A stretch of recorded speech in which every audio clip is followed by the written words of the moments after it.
तो दोस्तों, जब भी भारत अपने देश को मजबूत करने के लिए कदम उठाता है तो पाकिस्तान और चीन जैसे देशों को मिर्ची लगना तो समझ में आता था, लेकिन अब अमेरिका को भी भारत की एक डील से मिर्ची लग गई और इसी को लेकर अमेरिका भारत पर पाबंदियां लगाने की धमकी दे रहा है। ऐसे में भारत का भी रिएक्शन आ गया। दरअसल भारत दुनिया में अपने व्यापार को बढ़ाना चाहता है। इसी के चलते रिसेंटली भारत ने ईरान से चाबहार पोर्ट पर डील फाइनल की। इस डील से अमेरिका नाराज हो गया और उसने भारत को धमकी देनी शुरू कर दी। दरअसल भारत को 10 साल के लिए चाबहार पोर्ट लीज पर मिल गया। इस डील को फाइनल करने के लिए केंद्र मंत्री सर्बानंद सोनोवाल ईरान गए थे। बता दें कि भारत इस पोर्ट पर लगभग 20 सालों से काम कर रहा है, लेकिन दोनों देशों के बीच शॉर्ट टर्म का एग्रीमेंट होता था, लेकिन अब 10 सालों का लॉन्ग टर्म का एग्रीमेंट होने से इस बंदरगाह का मैनेजमेंट भारत के पास आ गया। भारत की company India ports global limited $50 million की वित्तीय मदद भी ईरान को करेगी। भारत, जो दुनिया भर में व्यापार बढ़ाना चाहता है, ये बंदरगाह एक महत्वपूर्ण भूमिका निभा सकता है। इस पोर्ट से भारत अब central Asia, Iran, Afghanistan, Armenia, Azerbaijan, रूस, मध्य एशिया, यूरोप से व्यापार आसानी से बढ़ा सकता है। बता दें कि पहले भारत को अफगानिस्तान को माल एक्सपोर्ट करने के लिए पाकिस्तान का सहारा लेना पड़ता था, लेकिन अब इस डील के बाद भारत डायरेक्ट सामान भी एक्सपोर्ट कर सकेगा।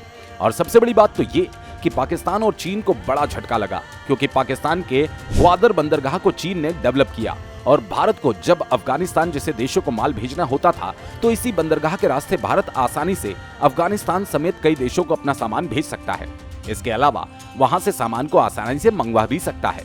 इसके अलावा भारत अपने सहयोगी देशों के साथ इंपोर्ट एक्सपोर्ट को आसानी से बढ़ा सकता है। इसके अलावा भारत, ईरान और अफगानिस्तान के बीच इंटरनेशनल कॉरिडोर पर भी एक समझौता हुआ, जिसमें international north south transport corridor को बनाया जाना है और ये 7,200 किलोमीटर का गलियारा है। चाबहार पोर्ट इस कॉरिडोर का एक काफी अहम हिस्सा है।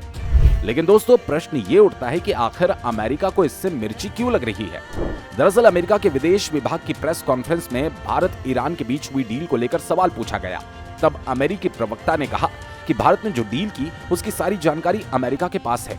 अमेरिका इस पर नजर बनाए हुए है। भारत को पता है कि अपनी विदेश नीति और अन्य देशों के साथ रिश्ते कैसे रखने हैं, लेकिन उन्हें यह भी पता होना चाहिए कि ईरान के साथ डील करने पर क्या कुछ अंजाम होंगे। भारत इसके बाद पाबंदियों और प्रतिबंधों को भी झेल सकता है। दरअसल अमेरिका के कई प्रतिबंधों को झेल रहा है। ईरान पर परमाणु प्रोग्राम, मानव अधिकार का उल्लंघन और आतंकी संगठनों को समर्थन देने पर अमेरिका ने उस पर प्रतिबंध लगाए। इसके अलावा अमेरिका में मौजूद ईरान की संपत्ति को भी ब्लॉक कर दिया।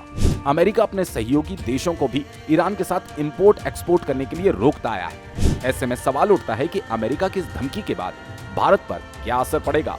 एक्सपर्ट्स का कहना है कि भारत के साथ दुश्मनी अमेरिका के लिए मौजूदा स्थिति में सही नहीं। साथ ही भारतीय विदेश मंत्री से भी जब इस पर सवाल पूछा गया तो उन्होंने साफ कहा कि हम वही फैसला कर रहे हैं जो हमारे हित में है। बहरहाल, अमेरिका के इस फैसले के बारे में आप लोगों की क्या राय है, कमेंट करके जरूर बताएं। और हाँ, ऐसी ही इंफॉर्मेटिव वीडियोस पाने के लिए वीडियो को एक छोटा सा लाइक और चैनल को सब्सक्राइब जरूर करें।